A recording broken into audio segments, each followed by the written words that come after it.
Most of people spend their whole life chasing love outside of themselves, needing someone else to validate them, needing someone else to tell them that they are worthy, needing someone else to show that they are enough. But when that person leaves or they lose that thing that they have been holding for a while on their head, they break.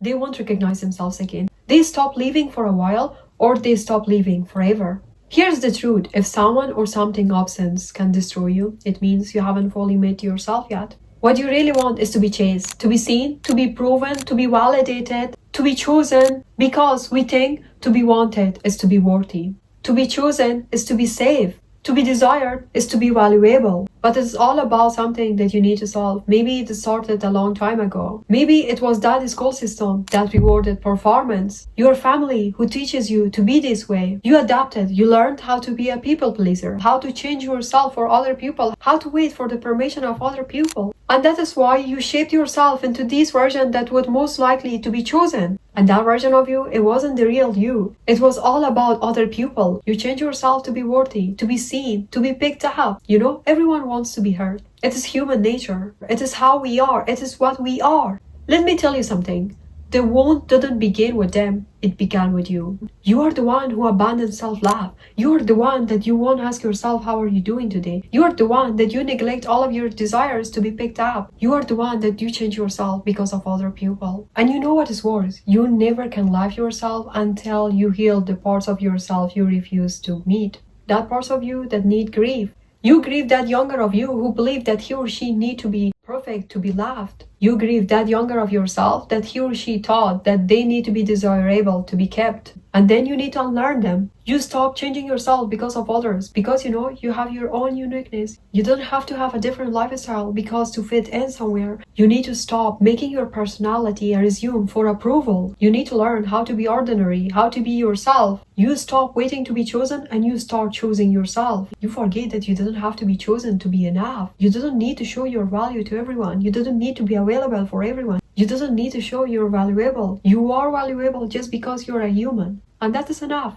Because you know, the real power is when your self-worth doesn't depend on who shows up or walks away. When you love yourself so much, when you care about yourself so much, you become a home for yourself. And at that time you have peace. You stop shrinking to be chosen. You stop chasing closure. At that time you will get it. If someone leave or something break, you will miss it. But you won't lose yourself. You won't change yourself. You won't panic. You won't let yourself down. You won't feel miserable. You won't shrink. You stay calm, focused, unshaken. Love yourself so much deep that your own presence feel like peace. Because when you do it, nobody's absence can destroy you. Nobody's absence can lately let you down. So how you love yourself? You begin showing up for yourself in ways you wished other people would it for you. Or you treat with yourself the ways that you're going to treat with other people. You know, it's almost laughable when you treat with other people the way that you won't treat with yourself that way. It is not almost acceptable when you have two faces. One face for other people and you treat with them with compassion, kindness or patience. But when it comes to your turn, you treat with yourself the way that even you won't gonna treat with your pet that way.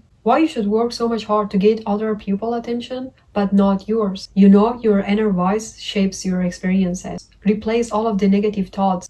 Do not say that I'm stupid. Replace it. I made a mistake. It's okay. I'm not good enough. Replace it. I'm evolving. I'm doing my best every day to be the best version of myself. Love yourself so much, not once, not when you're perfect, but every day, especially on the days that you feel broken. Stop abandoning yourself to just keep other people around you. Set boundaries for yourself, not to keep love out, but to protect your peace. Speak kindly to yourself, even if your mind tells lies. You didn't need to become someone else to be worthy of love. You didn't need to prove anything to anyone. You didn't need to fix every flaw to be enough. You're already, so tell yourself, I choose myself. And I will continue choosing myself. I accept me and I am already whole. Because when you finally love yourself, you stop chasing the things that they were not meant for you. You stop begging for the love that you can give it to yourself. You stop waiting to be saved and you start becoming your own rescue. Choose discomfort to grow your self-love. If you all the time stay in the same place, if you all the time stay in your comfort zone, day by day you will run from yourself. Because stagnation is the worst place you can be. It is where you can find self-hate. Without growth, you will stay stuck. And if you stay in the same mindset, in the same behaviors, in the same patterns every day, then how you can love yourself? You are following every day the same daily routine that they kept you stagnant. And now, if you won't do anything, you are gonna hate yourself even much more in the future. Do no matter what, but make yourself uncomfortable. Learn a new language. Say yes to that networking event that it frees you. Go somewhere new. Cook a meal you have never made before. Start something that scares you. Even if it is a small thing, just do it. Because self-love isn't just about comfort. It is becoming someone you're proud of. And that begins when ease ends. The next thing that you need to do is to forgive yourself. You can't move forward if you keep holding yourself hostage to your past. We all make mistakes. We all have regrets. But beating yourself over and over doesn't make sense. It just takes your peace. It won't allow you to grow. You did your best with that awareness that you had at that time. With the tools, with the resources, with everything that you had at that time, you did your best.